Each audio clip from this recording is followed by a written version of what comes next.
What is going on, everyone? Jax here, behind the wheel of the 2022 Chevy Trailblazer. And if you're thinking to yourself that this Trailblazer looks vaguely familiar, it's because this is basically the exact same spec of Trailblazer that I reviewed back in 2021.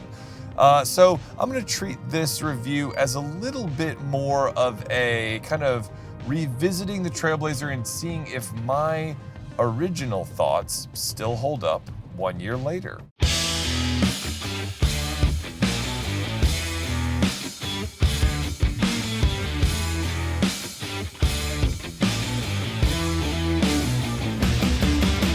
Now, let me give you a quick rundown in case you didn't see that video, and if you're just searching Chevy Trailblazer and reviews, then maybe you didn't. But the Chevy Trailblazer, as you see it here, is in its Activ trim, spelled without the E because, you gotta be different and all that. And it's about 31 and change. So it's got a nice assortment of options, as well as this one came with this kind of dope-looking roof rack, so truly embracing the Activ look. And fun fact, in the back is a canoe carrier, because of course there is. This version of the Trailblazer is powered by a 1.3 liter turbo 3-cylinder, making 150 horsepower and 177 pound-feet of torque. That is shuttled through a 9-speed automatic transmission and gives this thing a 0 to 60 time of something atrocious. It's like 9 seconds or something. But the good news is it doesn't feel that slow. It's definitely sort of geared short to kind of maximize that off-the-line acceleration, but it drops off rapidly past about 40 miles an hour. Now, here on the handling road, the Trailblazer, for what it is, it shines. Going over this first kind of rough patch, the suspension is pretty comfortable. I noticed it has a little bit of rocking, little side to side, but the damping is good. It is very comfortable, but stays firm enough that it doesn't get all out of sorts.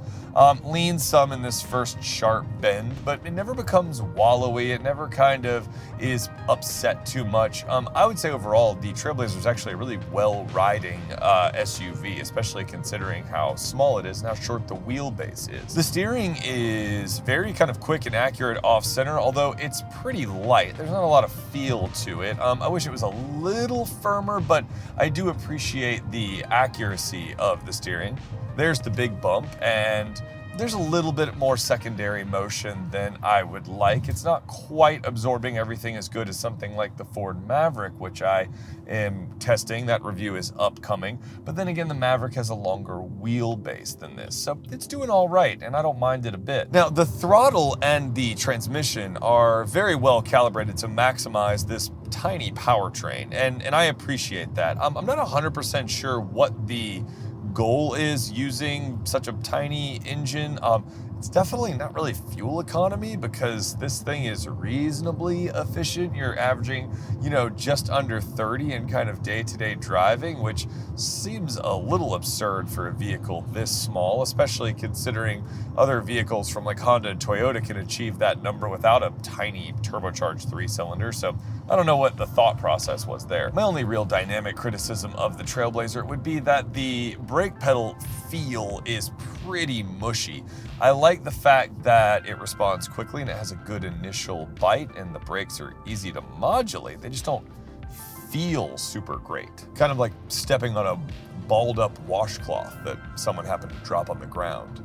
The nice thing about the Trailblazer, and you might get this impression from looking at me, is that it's pretty roomy for a small SUV. I mean, I'm 6'6", and I can fit, well, sort of behind myself. Not when I have the driving position as comfortable as I have it right now, but these seats are very comfortable. They don't have a lot of lateral support, but the butt cushion is incredibly comfortable. I actually quite like it. And this one comes with, heated seats, heated steering wheel. You've got some of the nicer option packages. You've got Chevy's excellent infotainment system. I mean, it's just a really nice place to be. You have single zone climate control, but I mean, this is a small car, so dual zone seems a bit much. The gauges are a little bit boring, but the center screen is very functional. I like GM's infotainment a lot, actually. I've said that numerous times. Wireless Apple CarPlay, always appreciated. So the Trailblazer's cabin, the materials also look really nice. It doesn't feel like a cheap car. And I think if you get one of the sort of lower mid-tier models, you actually kind of feel like you're getting a lot of value. And let's talk about that for just a second, because this Activ trim is like $31,400, and that's, I think, appropriate for what you're getting. I mean, this thing's got a lot of options, like I said. The interior materials are nice, these seats are nice and comfortable. I think the price is fine. However, I do think you can actually kind of come in better on the value equation if you get the LT model and kind of, I don't know, position it around the high 20s. I would say that's the place to be. And one of the things that I mentioned in my last review, and you can check that out, link in the description, was would someone rather get a more kind of well-optioned Trailblazer or a more stripped down version of the RAV4 or Honda CR-V? Now, in the year since I made that review, I have actually purchased a more stripped down version of the RAV4 for $26,000 for Ella's first car. And it is a total base model RAV4. And to be honest with you, maybe I should have gotten this. I'm not kidding. Like an LT with a couple options, a few more modern safety features. In hindsight, yeah, it's a little smaller, but this might be the better way to go, depending on your space needs. So I'd love to know what you think of the Trailblazer. I personally think that it's a really good looking small SUV. I really like this two-tone kind of paint job. So let me know what your thoughts are on the Trailblazer. Do you think Trailblazer.